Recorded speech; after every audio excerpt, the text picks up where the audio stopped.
Nah, si ini diceritakan bahwa si Eropa ini punya gundik yang kemudian diperistri. Ini orang Jawa. Sejarah yang ditulis oleh Barat dan ditulis oleh Timur itu ketoknya kok modelnya berbeda. Orang Eropa ini ketularan mistis, takut pada hantu. Tapi kan juga aneh gitu. Menarik kalau Pak Iksaka Banu memotret kegelisahan orang-orang kecil itu ya. Betul. Itu kemarin rame itu, Mas Boni sempat ditahan polisi. Polisi Belanda. Iya, ternyata memang dia janda miskin biasa. Biasa piye?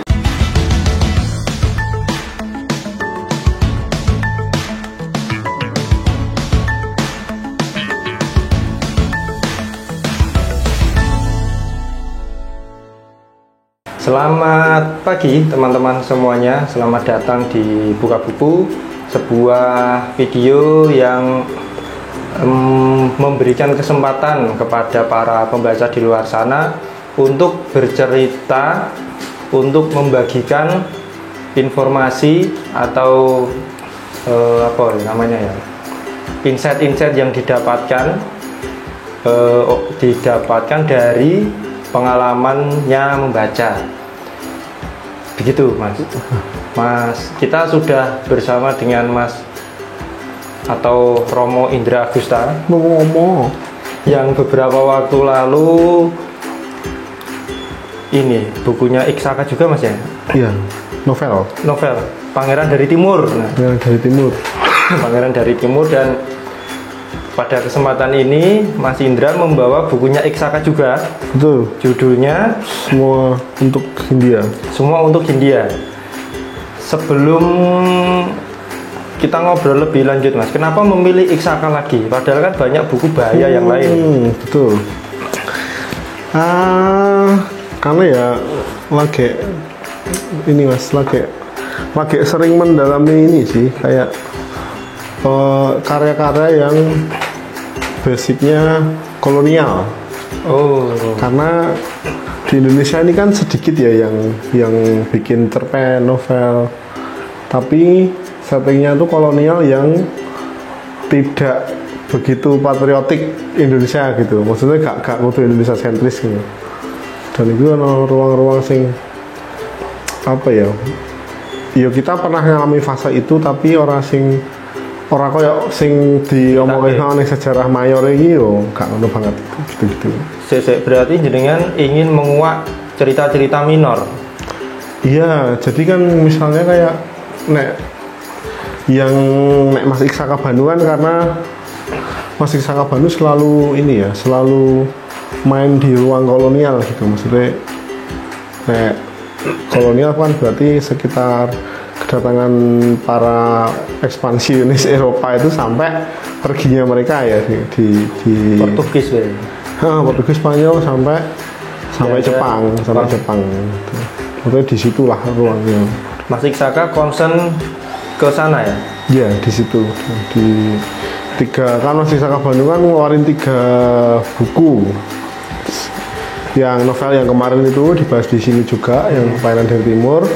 Terus ini kumpulan cerpen, sama ada satunya juga kumpulan cerpen juga. Jadi judulnya Teh dan Pengkhianat ya Mas. Bedanya apa dengan ini? Bedanya kalau kumpulan cerpen semua dibuka jadi satu aja.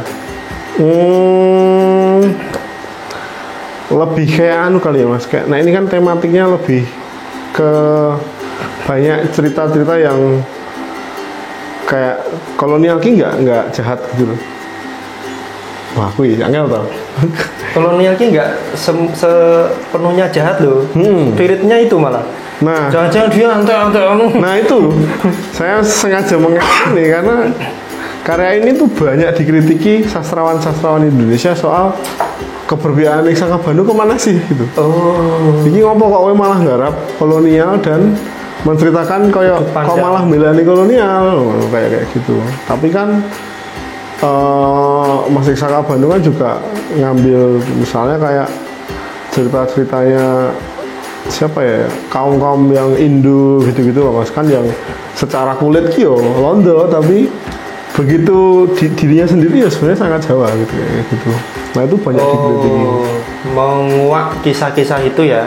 Orang kabeh wong Londo ki pro VOC misalnya gitu ya. Nggak semua orang Belanda ki jahat, dan karena dia di sini udah terlalu lama ya, 300-an tahun gitu. Meskipun menjajahnya nggak 300 tahun, tapi kan sehari-hari itu ini Mas, kayak mereka juga ketularan kita gitu. Iya, terinfiltrasi budaya lokal. Misalnya kayak apa ya? Ada makanan-makanan yang timbul setelah mereka dari sini gitu, kayak nasi goreng gitu-gitu. Di Belanda sana. Iya Mas, jadi ada warung-warung apa ya istilahnya? Warung-warung kangen ya dengan kayak apa ya? Gado-gado soto gitu-gitu kan. Itu kan Jawa ya enggak, kolonial ya enggak. Tapi mereka apa iya Mas? Oh Mas, gado-gado itu atau selat lah gitu.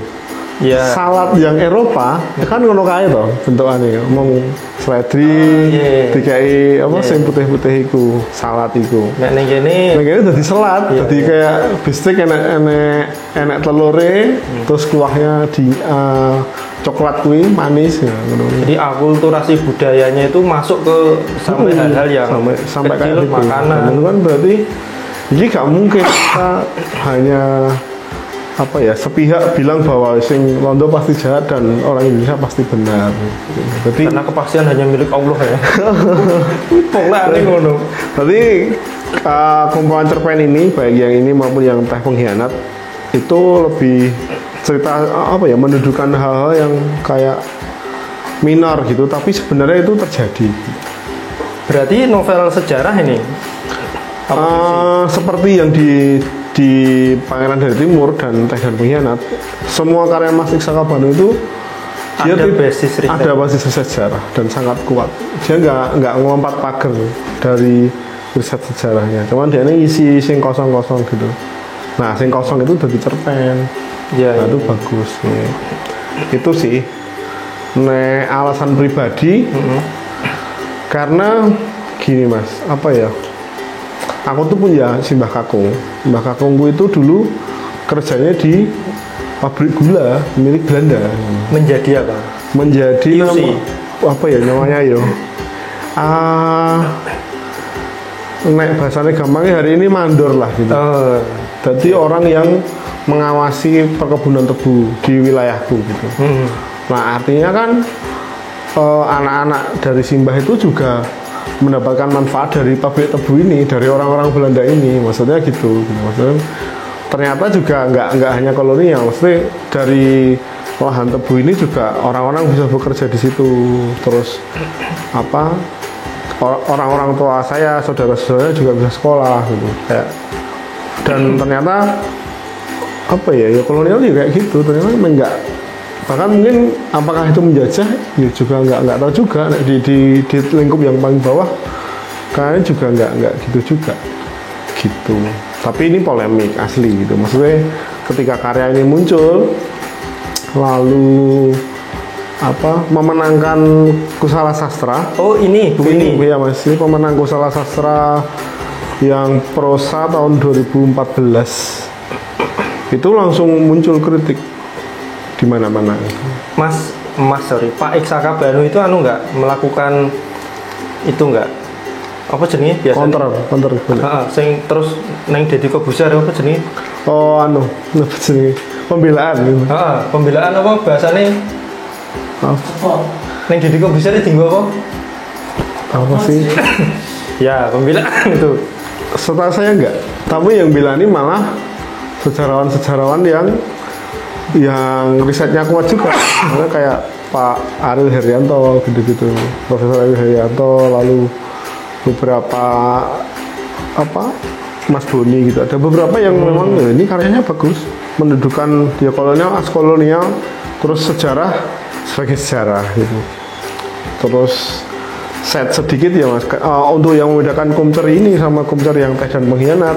Kalau ini banyak yang sisi kolonialnya, nah sing Teh dan Pengkhianat itu banyak sisi orang pribuminya. Banyak sisi itu ya ceritanya. Misalnya kalau ya di sini ada yang rakyat biasa gitu ada. Cuma nggak dominan ya? Nggak begitu dominan. Nah, dan Pengkhianat kan kayak misalnya ceritanya si siapa ajudannya Diponegoro, si Syah Sentot Ali Basyah itu. Di akhir-akhir perang Jawa itu Sentot Ali Basyah itu kemudian capek terus pergi dari barisan Diponegoro terus melamar kerja ke kolonial dan dikasih pekerjaan gitu. Kayak gitu kan cukup apa ya, mengecewakan ya, mungkin sangat mengecewakan bagi pendukung perang Jawa ya, kok malah kayak gini. Dan itu Pangeran Diponegoro melihat itu ya ikut kecewa atau mendukung atau gimana? Mungkin karena Pangeran Diponegoro karena terlalu ini ya, sudah terlalu kepalang tanggung gitu kan. Udah jalan, tapi si Sentot juga mungkin alasan rasional Sentot Ali Basyah kan karena ini korban sudah terlalu banyak jatuh dan melihat efek perang ini kan kayak gitu sih Mas. Oke, kita langsung masuk ke buku Mas. Diawali dari pertanyaan ini. Itu buku bahaya nggak? Sebagai cerpen saya nggak aneh. Maksudnya ketika kamu membaca ini ya anggap saja ini fiksi sejarah ya. Berarti bukan data sejarah. Fiksi sejarah ya, bukan data sejarah. Meskipun di dalam fiksi sejarah itu mengandung data sejarah. Nah itu yang harus apa ya, teman-teman jangan anggap ini buku sejarah lah gitu. Maksudku gitu. Yang harus dibatasi itu ada yang karya-karya sejarah yang memang beneran riset, dia hanya memasukkan data yang risetnya kuat. Tapi di sini enggak. Di sini dia yang ngisi apa ya, ceruk-ceruk kosong cerita sejarah gitu ya. Supaya nyambungnya enak ya. Supaya nyambungnya enak dan apa ya, kayak dramatisasinya jalan gitu, kayak gitu sih yang. Sebagai cerita itu juga menarik untuk dinikmati gitu ya. Betul. Kayak gitu sih Mas. Oke. Ada berapa cerpen di buku itu? Di sini ada 13 Mas ini. 13 cerpen. Saling menyambung atau terpisah atau bagaimana? Terpisah. Jadi termasuk tokohnya. Jadi kan ceritanya itu cerpen yang pernah terbit di Tempo, Sastra Tempo. Jadi semuanya? Tidak semuanya. Oke, kemudian dikumpulkan, jadikan satu kumpulan cerpen setelah dirombak ulang risetnya itu juga, jadi mengalami perubahan juga. Misalnya yang kritik itu Mas, kuratornya Sastra Tempo itu ada Mas Nirwan Dewanto. Nirwan Dewanto itu ngritiki kayak yang sejak kapan penggunaan kata Anda itu dalam khasanah kolonial ya, kayak gitu. Padahal kata Anda itu kan munculnya baru 19-an awal kayak gitu. Jadi gue bikin setting di sini tuh sebelum ini, berarti nggak boleh dong pakai kata Anda. Ganti kata Bung kayak gitu. Nah tuh, wah ini detail-detail kayak gitu menarik Mas. Maksudnya ada 13 cerpen. Terus spasialnya itu dari kedatangan Cornelis de Houtman di Batavia sampai yang terakhir itu ada pengusiran paksa Belanda oleh pemerintah kolonial Jepang. Jadi dipaksa disuruh kembali ke situ. Itu yang dipotret pejabat-pejabatnya atau rakyatnya atau ada yang apa? Lebih titik tekannya pada ini Mas, pada apa ya, jika kita melihat sudut pandang yang lain gitu, oh ini minornya di sini, oh ini minornya di sini. Misalnya katakanlah ini nih cerpen pertama gitu kan, cerpen pertama ini kan semua untuk Hindia gitu. Selamat Tinggal Hindia judulnya. Nah Selamat Tinggal Hindia ini ceritanya juga settingnya ini di Gunung Sahari. Di Gunung Sahari itu di Jalan Gunung Sahari di Jakarta Utara. Itu ada orang Belanda tinggal di situ tuh sejak lama gitu, dan hidup sama warga itu baik gitu. Ikut rapat warga rutin kayak gitu kan. Tiba-tiba negara ini merdeka gitu. Atau tiba-tiba Jepang menawarkan, ini settingnya kayaknya mau merdeka. Jepang menawarkan janji kemerdekaan itu. Terus pergi merdeka itu nyala di mana-mana gitu. Seolah-olah mereka yang Belanda itu harus salah gitu. Tiba-tiba sampai kemudian dia pamit gitu dan nulis pakai lipstiknya dia di rumah yang akan ditinggalkannya itu pakai tulisan Selamat Tinggal Hindia gitu. Kayak perpisahan. Dikriminalisasi warga juga? Iya, karena rumahnya kan diambil. Padahal dia Serawung ya. Ya Serawung baik. Terus tapi kan karena masyarakat ini terlanjur sentimen sama Belanda, berarti Belanda yang baik pun tetap harus pergi dari sini gitu, daripada nanti digeruduk lah gitu atau dibakar. Itu kayak ini ya, beberapa tahun yang lalu peristiwa kayak Indonesia atau kita memandang Cina itu ya. Betul. Geger Cina apa itu? Tahun berapa itu? Ya, yang kayak itu loh kan semua Cina di ya reformasi juga masih kayak gitu. Ya betul. Cukup ya mirip kayak gitu. Dan yang efek-efek lainnya yang kayak apa ya Mas, kayak kritik-kritik lainnya kan misalnya kayak jangan pakai bahasa Belanda lagi gitu. Pakai bahasa Indonesia gitu-gitu. Jadi kayak ada sentimen gitu menguat. Terus kayak ya sing simpel-simpel itu dialognya dicantumin lah di sini. Oke. Saya termasuk ini Mas, tercengang. Padahal baru novel pertama ya. Konfliknya ya itu sih dalam tanda kutip membela Belanda ya. Karena kan mengangkat kisah itu ya. Tapi juga nggak semua sih Mas, ada yang lain juga. Oke. Coba kita petani satu-satu. Kayak yang pertama kan ini ya, gitu. Terus misalnya kayak yang ada ini nih cerpen keempat ini ada judulnya Racun untuk Tuan. Racun untuk Tuan ini Mas, ceritanya di sekitar waktu dulu sebelum Jakarta itu punya benteng yang disebut benteng yang akhirnya jadi sebelum geger pecinan itu. Orang Eropa itu kan tidak boleh kesini tidak boleh kesini dengan keluarganya di benteng itu. Dia dikasih tinggal di dalam benteng, tapi dia hanya datang sendiri sebagai peneliti, administrator, macam-macam gitu. Nah, di situ kan akhirnya mulailah namanya pergundian Jawa ini. Nah, si ini diceritakan bahwa si Eropa ini punya gundik yang kemudian diperistri. Ini orang Jawa. Lalu begitu keran itu dibuka, benteng dibuka, orang mulai tinggal di luar Jakarta, Batavia itu, anak istrinya mau datang, tapi dia sudah terlanjur punya istri dan punya anak dengan orang Jawa ini. Terus, itu diceritakan perpisahan itu bahwa istriku yang dari Belanda kan datang dengan anak-anak, gitu. Terus kamu nanti nasibmu gimana? Kayak gitu kan cukup. Gitu kayak gitu. Terus anakku sing jahat Londone. Iya, kan kayak gitu ya. Memang orang kita juga nggak ngerti toh, maksudnya tiba-tiba disenangi orang Belanda, motivasinya mungkin bisa lebih baik ekonominya dan lain-lain, tiba-tiba sampai diperistri karena cinta ya, kayak gitu. Tiba-tiba harus pisah dan cukup menarik gitu. Atau misalnya di cerpen kelima itu gudang nomor 12B itu, ini beda. Ini menurutku yang paling beda di kumpulan cerpen ini, karena Mas Iksaka Banu pendekatannya mistis.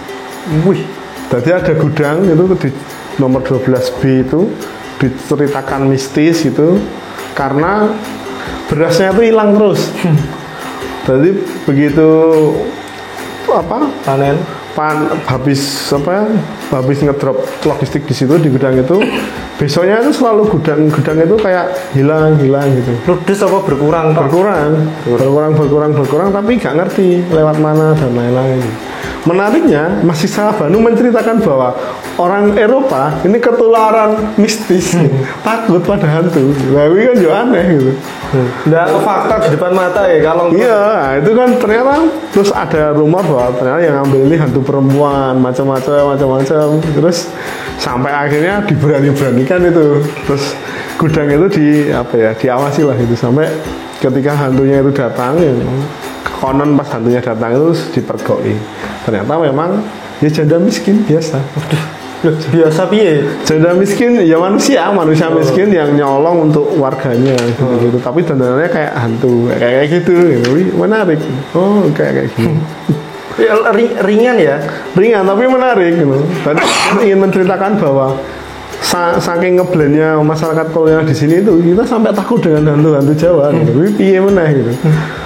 Atau prasangka-prasangka sing kayak gitu. Jadi takut gitu. Terus selanjutnya itu yang penunjuk jalan ini. Itu ceritanya tentang ada apa mas namanya? Ada rombongan Belanda datang itu dari mana? Dari Belanda. Sampai ke Jawa itu. Dia mau menuju ke daerah di mana? Di Cirebon. Mau ke Cirebon itu. Lalu dia terperosok itu kereta kudanya, terus masuk jurang. Terus dia itu di awal-awal sudah ditakut-takuti, nanti kalau ketemu warga pribumi pasti mati kamu, lalala gitu kan. Tiba-tiba dia keprosok itu, dia istilahnya sudah pasrah lah gitu. Nah tiba-tiba dibawa ke rumah penduduk. Terus di rumah penduduk itu dia bertemu dengan seorang lelaki lelaki, terus diobati macam-macam sampai sembuh. Terus Anda mau kemana? Saya mau ke Cirebon itu. Terus diantar pakai kuda. Nah ini si penduduk jalan ini kan, si penduduk jalan ini ngantar sampai jalan yang kira-kira aman lah, sampai ke wilayahnya Belanda di Cirebon itu. Lalu si Belanda ini begitu di Cirebon, dia cerita soal banyak hal itu. Terus dia itu mau mengunjungi seorang pelukis Hindia Belanda yang lukisannya mahal gitu, namanya Pak siapa ya, Joseph siapa gitu. Lalu di lukisan itu tadi dia bercerita tentang apa, ada satu fragmen yang kayak lukisan keluarga Ningrat Belanda, dan ada anak-anak angkatannya di belakangnya gitu. Nah begitu dia sampai di lukisan itu, terus dia tanya, ini siapa gitu. Ini yang nunjukin jalan saya tadi. Masnya itu, nah namanya Untung Suropati. Tapi menarik karena ternyata Untung Suropati itu setelah dia diburu itu ternyata dia masuk ke pedalaman Cirebon, menikah dengan seorang putri Cirebon, tapi tinggal di desa. Lalu dia nggak cerita juga, pokoknya lah ini yang nolong saya tadi ini. Itu tenanan itu? Tenanan masih ini ada. Belum bisanya? Oh iya. Ini Untung Suropati. Ini. Nah ini data, jadi lukisan ini data. Iya. Tapi Mas Iksan Al-Banu meramu itu loh, meramu ceritanya itu, yang akhirnya lukisan ini jadi plot twist cerita itu tadi, bahwa ternyata si penunjuk jalan ini bangsawan gitu. Ternyata orang Jawa yang nggak jahat-jahat amat. Gitu. Iya. Kayak gitu. Jadi banyak hal. Terus yang apa? Di cerpen terakhir ini kan cerpen terakhir ini Penabur Benih itu dia cerita soal kedatangan Cornelis de Houtman. Dan di situ orang-orang pada kena ini muntahber di kapal itu. Ceritanya ini Penabur Benih kan ada pendeta Katolik. Nah karena de Houtman ini orang reformis atau Kristen yang Protestan gitu, orang-orang Protestan itu dikasih kapal yang lebih bagus daripada orang-orang Katolik gitu. Padahal si pendeta ini ceritanya kan berangkat dari Eropa itu, aku kan niatnya pengen menggedein Katolik di Nusantara gitu. Kok malah yang terjadi di sini karena malah yang datang malah dapat kapal kecil, kemudian aku sampai sakit di sini, sampai beberapa orang mati gitu-gitu. Jadi ceritanya kayak gitu. Terus kayak gitulah, ada pertentangan antara Kristen reformis atau Protestan itu dengan Katolik kayak gitu. Itu ya menarik juga.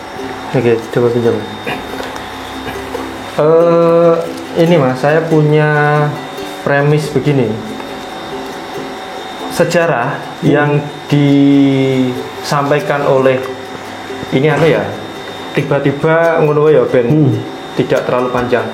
Sejarah yang ditulis oleh Barat dan ditulis oleh Timur itu ketoknya kok modelnya berbeda. Misalnya cerita Baratayuda misalnya ya. Barat itu ini nanti keliru bisa diralat. Misalnya Barat memotret kejadian itu adalah jarane jumpai rolas, warnane keretane emas, Yes. panjangnya sekian gitu. Betul. Tapi nek timur menyampaikan itu justru itu nggak penting. Yang penting adalah misalnya omongan-omongannya atau petuah-petuahnya. Nah, perbedaan penyampaian data sejarah barat dan timur itu gimana kok bisa beda gitu? Nek saya melihat buku ini kan kalau menggunakan premis yang tadi kan versi timur ya. Dia menghidupkan cerita, menghidupkan kisah sehingga enak dinikmati, bukan kita menelan oh jarane jumlah semuanya warna ini. Itu kok bisa beda itu gimana itu, Mas? Ya mungkin karena alam berpikirnya beda, Mas. Maksudnya meskipun sama-sama kita punya ya semua seluruh dunia punya tradisi mistik ya, tapi si Eropa pernah ngalami Renaissance itu. Jadi semuanya kiblatnya kemudian jadi rasional. Lalu nek kembali ke buku ini kan karena buku ini tuh sumber-sumbernya kan dari data sejarah yang terekam. Misalnya katakan data sejarah primer itu kan laporan perjalanan, lalu koran kayak gitu, atau misalnya majalah-majalah itu kan mungkin karena keterbatasan majalah itu juga, jadi dia hanya menceritakan yang penting-penting menurut sudut pandang Eropa gitu.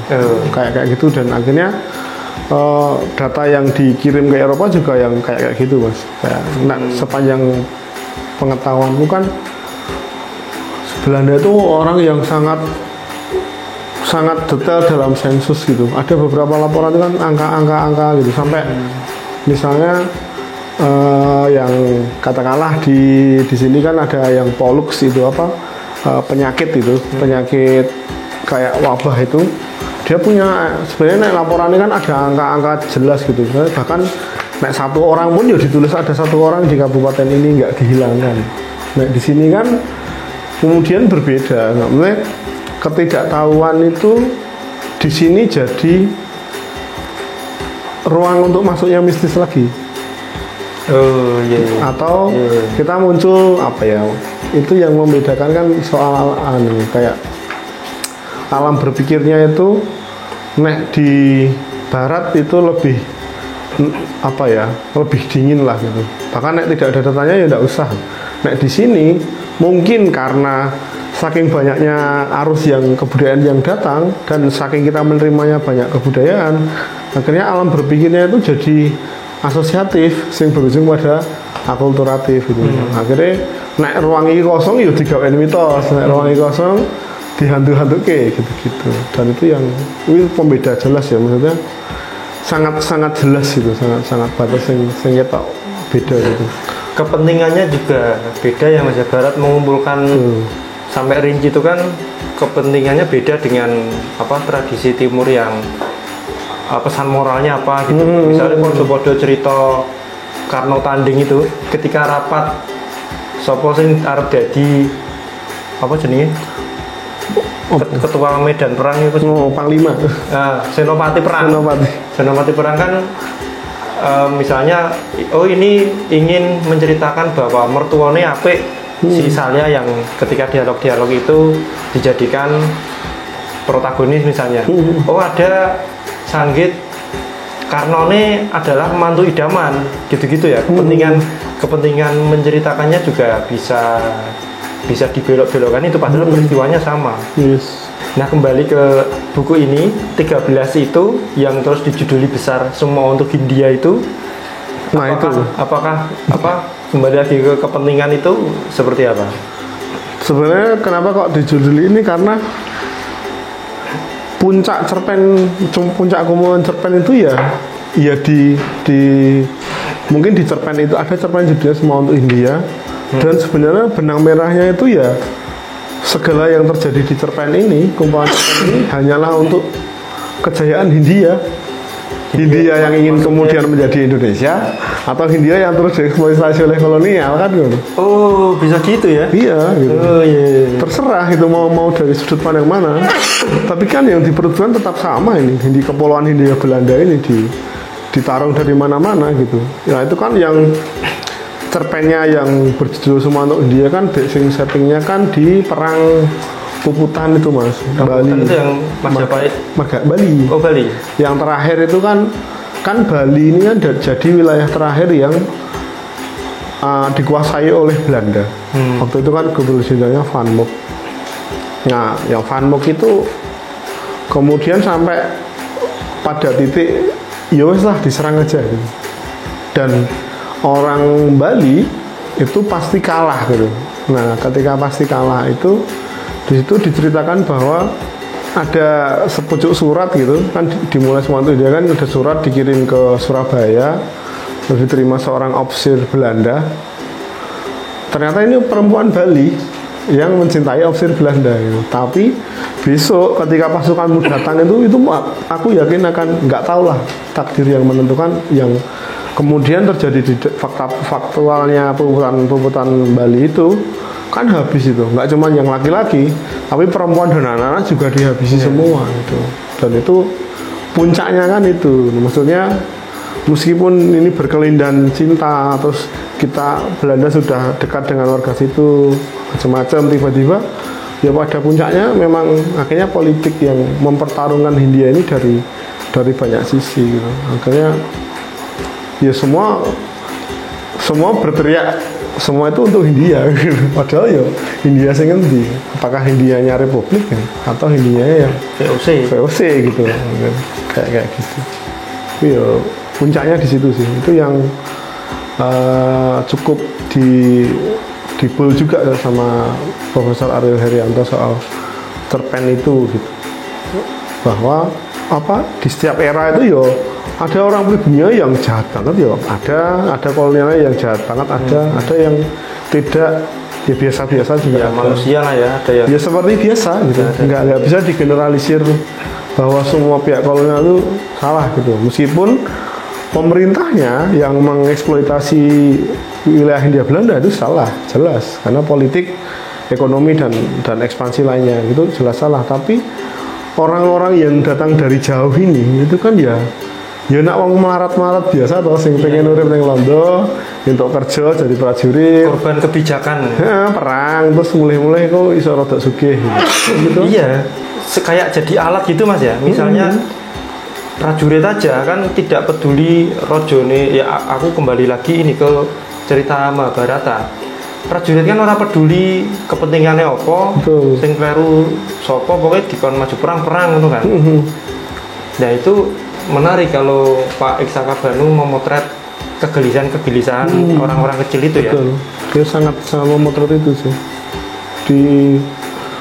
Nah, di sini kan nggak ada. Yang di Teh dan Pengkhianat itu ada yang transisi gitu, ada yang mungkin hari ini kita bilang hari ini ya mungkin kayak Philips atau Blueband atau merek-merek Belanda yang lain gitu sing kemudian diteruskan juga ketika Republik ini berdiri gitu.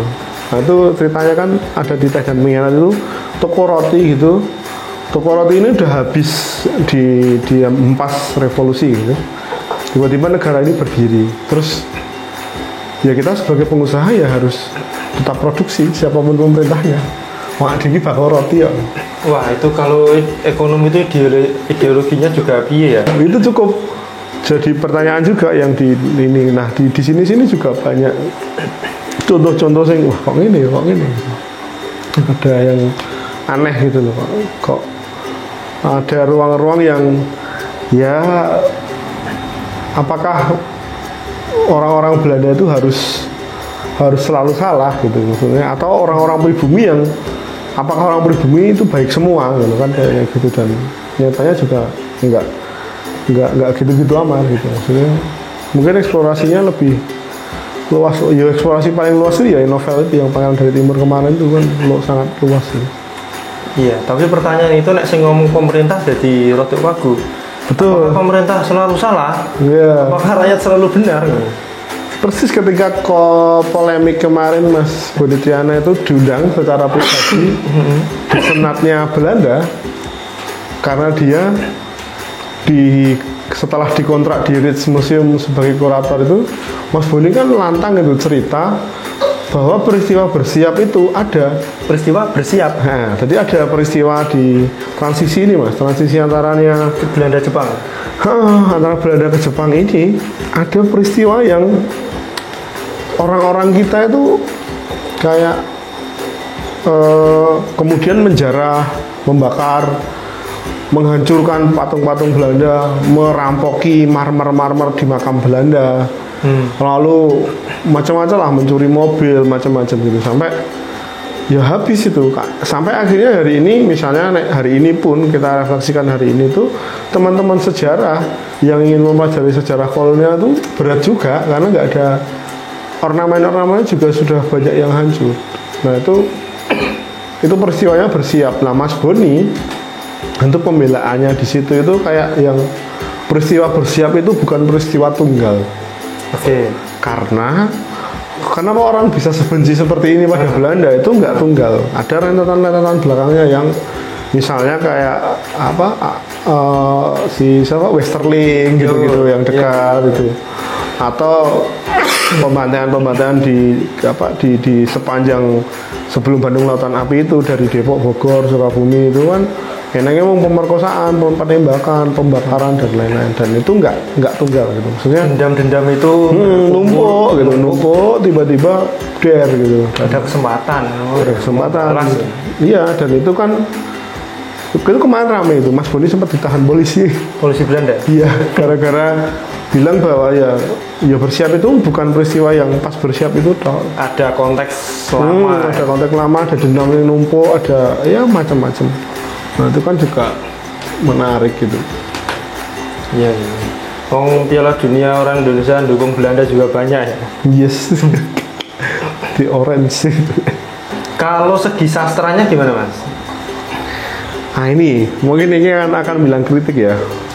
Nek bagi penikmat sastra yang misalnya kayak sastra yang nikmat ya, maksudnya kayak dulu ada ya kayak Mas Denarto atau Hari, ada Mas Eno Gumira, ada Pak Putu Wijaya, atau malah yang lebih halus-halus lagi ya, misalnya kayak Pak Sakardi gitu-gitu. Nah di sini nggak ada. Mungkin karena Mas Iksaka Banu itu wartawan, lalu karena ini cerpennya itu cerpen riset sejarah, jadi semuanya itu kayak jadi diperhitungkan dan sangat kaku gitu loh. Oh, kayak gitu. Aku memuat banyak sejarah. Aku membacanya itu kayak, wah ini nek segi itu keperajinan sastra kurang sebenarnya. Itu yang aku kadang-kadang cukup apa ya gitu. Jadi nikmatnya buku ini itu lebih pada detail-detail itu, misalnya senapannya mereknya apa, terus mobilnya mereknya apa yang di tahun itu gitu. Terus yang tadi idenya itu loh, memuat ono wong London di rumah padahal wis rawung. Wis rapat RT rutinan, wis bayar iuran warga. Kok iya terus dinakali ngono ya. Tetep di ngono padahal dhek wong apik. Nah, tambahi Mas yang itu Mas supaya seimbang itunya. Yang unik-unik itu selain itu apa lagi? Misalnya ini tangan Ratu Adil itu yang nolong ini ada apa ya, kayak penolong gitu, yang itu settingnya pas perang apa ya, ada perang terus ini tinggal satu pribumi, tinggal satu gitu, mau dihabisi, dikeroyok gitu, terus ditolong ini perwiranya Eropa gitu, nggak jadi dimatiin, jangan gitu, ini jangan, ini manusia gitu, kayak gitu kan. Iya. Rata-rata kayak gitu. Jadi ceritanya seluruh 13 cerpen itu kayak gitu semua, kayak yang ini kayak gini ya. Gitu. Cerpen-cerpen yang cukup getir gitu. Iya getir. Iya. Getir banget gitu. Kayak ini ya gitu kayak gitu. Oke, kita ini naikkan itunya Mas. Ada kisah cinta, ada patriotisme tadi. Nah, terus ada apa lagi Mas? Yang apa ya? Ekonomi tadi ya. Ekonomi. Istanbul Dua Pedang itu kan orkes itu. Musik Istanbul yang sebagai pemusik itu kan kepentingan toh Mas. Tadi ini aku ini duwe orkes, duwe band lah gitu. Karena aku tidak peduli dengan konflik, tidak peduli saya nanggap sopo, tidak peduli dengan partai macam-macam kan. Tiba-tiba dihadapkan pada situasi sing kayak ngono gitu, sing misalnya kayak si kolonial ini kan apa ya, lagi nanggap gitu, tiba-tiba kok jadi nenggone Londo dan lain-lain. Mosok seniman niru kepentingan, harusnya juga punya kepentingan loh. Iya, tapi kan kepentingan utamanya uang, Mas. Kan ngono. Tapi aku kan melihat, oh lagi kan maksudnya dia ya orkes yang biasa saja, sing ya ngomong biasa lah gitu, ngomong sing gak aneh-aneh gitu, Istanbul Dua Pedang. Terus konfliknya kan mau cinta lah, Istanbul Dua Pedang. Kayak gitu sih, aku kadang-kadang rada apa ya ini mangane kita ya kayak gitu. Aku udah iso nompo iki angel iki, Mas. Jadi misalnya apa mungkin sudut pandang lain ya, aktivis misalnya, aktivis gerakan apa. Ya dia kan juga butuh operasional. Kemudian ada perusahaan untuk ingin mensuplai itu. Kan juga harus pilih-pilih. Iya, betul. Kita memperjuangkan misalnya lingkungan yang bersih. Anti sampah plastik harus minim misalnya. Terus ono pabrik yang menghasilkan banyak sampah mensubsidi, yo harus kita tolak no. Pemusikan juga atau seniman yang lain kan harusnya juga idealnya gitu ya. Oh, komprominya mungkin gini. Oke, dia mau tapi harus ini konsisten. Iya. Misalnya aku tadi kepikiran wayang dalang. Dalang wayang kulit ditanggap A, ditanggap B, ditanggap C misalnya. Menurutku bentuk komprominya dia konsisten. Misalnya ditanggap oleh sebuah partai misalnya. Yang partai itu ketika di parlemen tidak kontributif. Ya dia mau ditanggap tapi kritiknya juga harus disampaikan. Justru kata itu momen yang tepat untuk menyampaikan kegelisahan, mana ya? Bisa jadi. Jadi bukan kan banyak ya. Aku melihat banyak, tapi mungkin aku yang kurang data. Misalnya dalang itu ditanggap A memuji A, ditanggap B memuji B.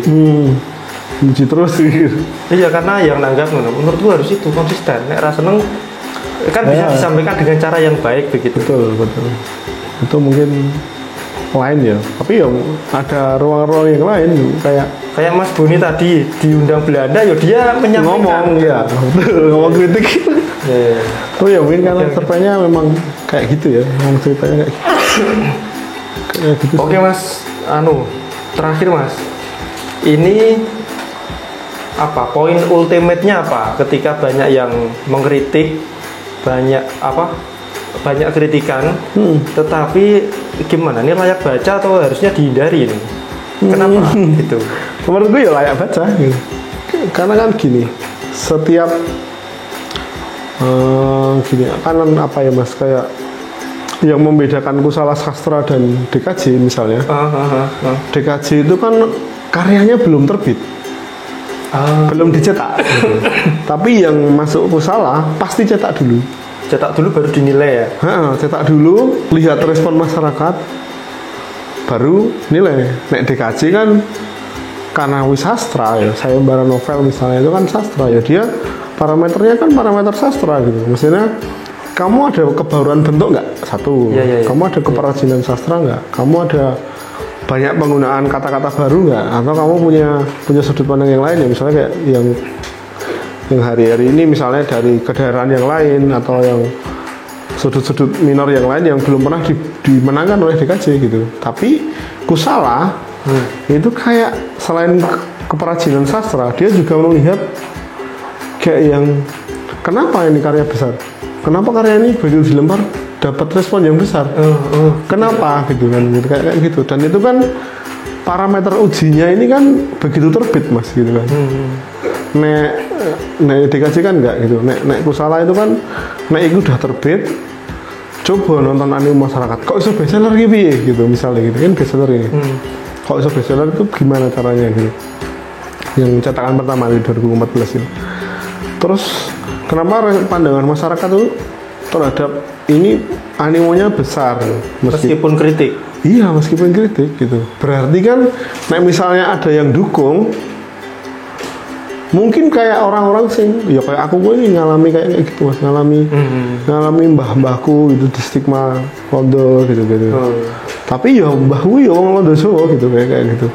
Atau karena sempat bekerja di perkebunan tebu Belanda, lalu begitu merdeka itu kadang-kadang agak dijauhi oleh masyarakat sekitar, sampai Simbah itu kan setelah tebunya nggak produksi kan jadi sawah. Nah begitu sawah itu dibuka sawah dan dipekerjakan oleh semua orang, Simbah diterima lagi sebagai manusia Jawa lagi, gitu kayak gitu loh. Nah, menurut saya sah sih karya sastra menceritakan itu. Iya, gitu. Maksudnya kan kenapa semua untuk Hindia itu jadi rame? Misalnya ya, ketika karya-karya sastra yang lain yang mengambil sisi peran apa ya, ulama-ulama misalnya, ulama-ulama yang masuk ke Jawa atau cerita apa gitu, siapa gitu, tiba-tiba dengan alam berpikir Timur Tengah, ketemu ulama-ulama syekh-syekh dari Timur Tengah, kok tidak jadi masalah? Mungkin karena kolonialisasinya, mungkin. Tapi kita selalu menggeneral bahwa Eropa ini jahat gitu, kayak gitu, padahal enggak. Padahal ada yang baik ya. Padahal apa ya mas, kayak aku sih semakin kesini kan kayak meskipun eksploitasi itu ada, tapi Eropa tuh meninggalkan banyak di sini ya, sistem hukum, perundang-undangan macam-macam ya. Itu harus dilihat apa adanya, nggak punya ini pretensi itu sih. Oh Belanda misalnya melakukan ABCDE, ABC jahat, DE-nya ya betul, seperti kayak bersiap itu, misalnya bersiap itu kan sejarahnya di Belanda bercerita soal bersiap itu pada fase perpindahan kekuasaan ini, kita diusir kembali ke negara kita itu. Ini pas bercerita bersiap itu orang-orang pribumi itu jahat banget kayak monster bantai ini loh. Itu ya diceritakan aja. Toh siapa Westerling kok nggak diceritakan gitu kan, gitu. Padahal kan kedudukan sejarah ya memang ada sumber lain yang seimbang ya dilempar aja gitu, dan itu lebih sampai objektif gitu, sampai kita temu titik tengahnya itu. Dan ternyata baik dari Belanda maupun di Indonesia kita sama-sama kayak gitu. Pak Harto misalnya, melihat Pak Harto gitu ya? Iya, sama-sama kayak ya kita buah juga gitu. Maksudnya ketika bersiap kita pernah membantai kayak gitu, atau misalnya kita ngkritiki Westerling ya kayak gitu, mengkritiki misalnya apa ya, kayak katakanlah misalnya hari ini korporasi tambang gitu kan, sawit itu banyak lahan itu, tiba-tiba hari ini di tetangga kita sendiri tuh konflik tanah ya ngeri juga gitu, perkara patok rame gitu kan.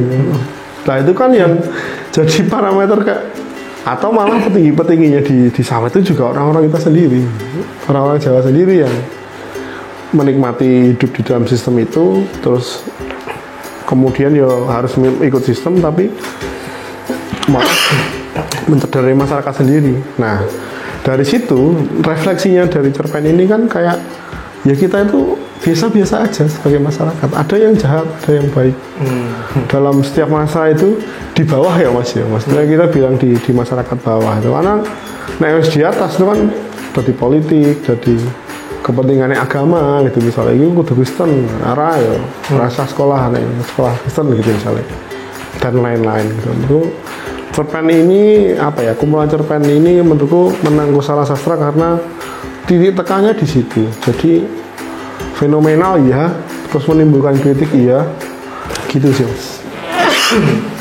Oke, terima kasih Mas Indra. Ini ada kalimat menarik ini dari Pak Kurnia Effendi. Iksaka Banu peniup ruh yang jitu dalam menghidupkan masa lalu. Di tangannya kisah berlatar sejarah tersingkap apik, rinci dan dramatik. Peniup ruh masa lalu, kita yang menguasai dotensi itu. Itu teman-teman semuanya. Terima kasih Mas Indra sudah berkenan mampir dan berbagi pengalaman membacanya. Oke, jangan lupa tonton video kita yang lain, karena pengalaman-pengalaman teman-teman kita juga semoga bisa memberi inspirasi ya. Itu saja. Mari membuka dan terus membaca.